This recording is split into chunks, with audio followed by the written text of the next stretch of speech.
Wow, 30 years. It's hard to imagine that 11 years ago when I came down here that I'd still be here today. I never imagined that I'd have an amazing wife, a son who's now Mexican. Katie has permanent citizenship, but I'm working on that way now. And when I was 18, 19 years old, I never imagined that I'd be living in Mexico, speaking more Spanish than English, and having traveled to many countries, done so many things. God has just been so faithful.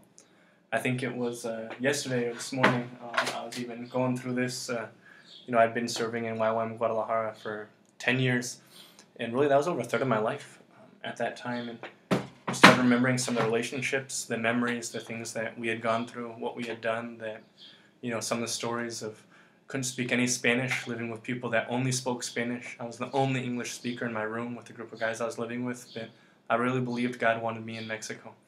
And we went out on a weekend, went to a community where no one spoke any English at all. I spoke no Spanish. And at the end of the week, I was just sitting there, and I really felt like God wanted me to speak to someone. And I tried, and all of a sudden, they tell me the story. I remember a little bit different. But I spoke for about 4 or 5 hours in Spanish to a young man on the street, just sharing my heart and what was going on. And that's why I realized God would do the impossible if I did what He wanted, had a willing heart. And from that day on is when I could speak Spanish. So I knew from that moment in 2004 that God wanted me in Mexico.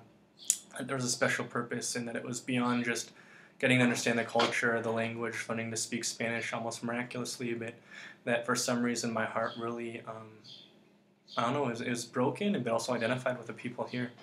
And it seemed like almost 9 years or 10 years later when I went home, I had gotten married and came back, was when I first really understood I'm not really here or there. I love Mexico, but I'll never be Mexican.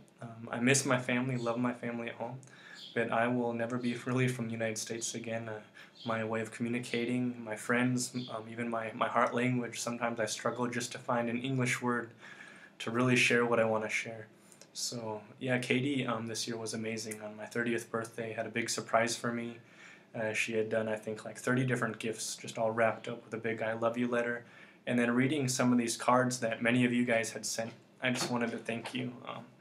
So many of you guys with powerful words, just inspiring me from what you say I've touched your life in the last 30 years and what I've done, and things that have happened, and relationships that, yeah, I know you guys will be with me forever. I've been here 11 years, a year in Mazatlan, 10 years in Guadalajara, and I would have never imagined 10 years ago when I really believed God was saying to me that you're in a time of preparation, and in 10 years you will start something new. That we'd be getting ready to start a new journey of our lives, where we will probably be at least the next 10 or 15 years serving in a new city, the dead heart of Mexico, one of the most historical, beautiful places, but kind of difficult also. And just knowing that this whole season has just been a time of preparing, equipping, growing, developing, and I couldn't thank enough people. There's probably hundreds, maybe thousands of people that have invested in my life to get me here. And I was just meeting with a guy this morning, or I think yesterday morning actually, and remembering stories out of the last 30 years, what have happened. And I remember specifically one of my first experiences in Guadalajara that I had stepped on leadership, and we had made a decision to fly to Ensenada as a leadership team. I think I was like 19 or 20 years old, and we all agreed we should go. And I remember thinking, I don't have any money. So we were sitting there, and I just prayed and said, all right, this was right before lunch. And at the end of lunch, I got a phone call, and someone came downstairs and said, there's a woman from Canada that said she sent you, like, it was a crazy number, like $526, which was the exact number for my flight ticket to fly up to Ensenada for this leadership conference. And it was moments like that where I just continually remembered it is not about me or what I have or what I don't have, but who God is. And for some reason, He wants me in Mexico. I believe one day I'll be back in the States, but it's not where I am or where I'm not. It's just where I can best serve Him. And I really believe that I'm so lucky to have an amazing wife and son and family and friends that have understood that, and that we are trying in our greatest ability to be serving the creator of everything, and excited about what He does. That might mean seasons where we don't have even enough for electrical or AC. We went through about a month where we were laying in bed. I remember one night when we moved to Mazatlan, just a fan. We couldn't afford AC. Went out and bought a fan at like 2 in the morning. We were trying to figure out what to do, and it was Katie, Caleb, myself, and Oreo laying in bed. It was like 98 degrees at like 2 in the morning, and I was sweating and hot as can be. And I looked at Katie and Caleb sound asleep. And Oreo and I looked at each other, and he thought I was crazy. I could not believe that we were laying there. But again, just remembering, God is faithful. And we've gone through seasons with much and through seasons with very little. But I am so happy to say that at 30 years old, I still feel very young. But when I look back, I think I have no regrets. I think there are two things that I wish I could have done different in my life, but it's not relational. It's not about what I could have or couldn't have done. It was a couple of areas of responsibility, and we're walking through that and learning how to be more responsible in all that we do.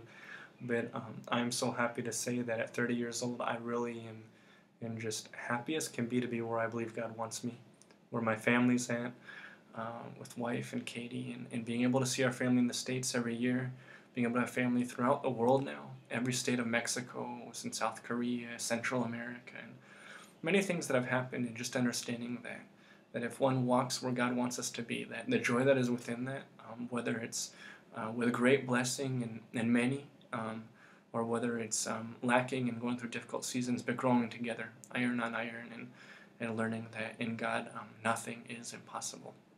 So together with Him, we're so excited about this next season. And again, I just wanted to thank you guys. That as I was celebrating this year for my 30th birthday and reading so many of your messages and loving letters that you sent through Katie. She made little booklets. I've got two of them, two big booklets that just sharing the letters you guys sent to me and trying to bless me this year. And really, I couldn't be happier, and just thank you guys. We're getting ready to come home to the States. We'll be there the second part of June through the end of July, and we're excited to see everyone. We'll be sharing in churches, traveling, teaching. I was just talking with the founder of YWAM a couple days ago, and just dreaming about the impossible that we can do. And I'm so excited to see some of you guys and share some of those ideas. And again, just believing in faith that we're flying home, no ticket coming back, and really believing that we're going to get a minivan and as a family be able to drive back to Mexico. And that's just a summary of what we've been doing these last 11 years. Listen to God, obey, and trust, even though it seems crazy sometimes. So again, thank you for being a part of my life. And after 30 years, just as excited as before, probably a little bit more mature, maybe not as much as some would like, but just excited for what's going to continue to happen. Blessings, and nos vemos luego. Hasta pronto, y nos vemos aquí en Mazatlán. Bendiciones.